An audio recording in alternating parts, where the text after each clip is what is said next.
Pemirsa, salah satu kuliner khas Buleleng berbahan dasar daging kerbau sering dijumpai saat Hari Raya Galungan dan Kuningan.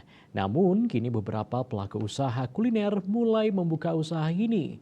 Salah satunya yang dijumpai di sela-sela pameran UMKM HUT Kota Singaraja tadi malam.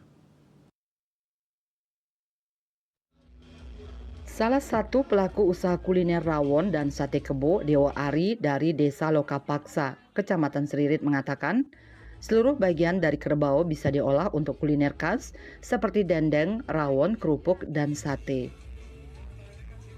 Harga daging kerbau memang mahal, namun untuk sajian sebuah kuliner sate dan rawon kebo sangat nikmat. Untuk mengolah olahan dari daging kerbau ini memang harus punya teknik sendiri.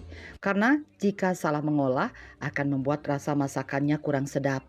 Jika hari-hari biasa, Pak Dewo Ari bisa mengolah 7 hingga 8 kilogram daging kerbau. Namun untuk mengikuti pameran UMKM ini, ia mengaku menghabiskan daging kerbau 15 hingga 20 kilogram sehari. Sudah lama jualan rawon kebo? Dari sebelum corona di teras sungai, habis itu off karena covid, itu buka lagi di Lovina tidak. Oke, menunya apa aja Pak? Tapi Menunya apa aja? sate sama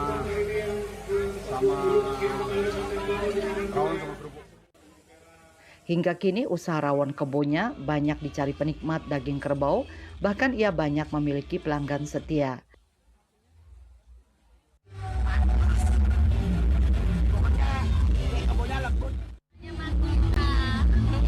Sudah berapa kali makan di sini?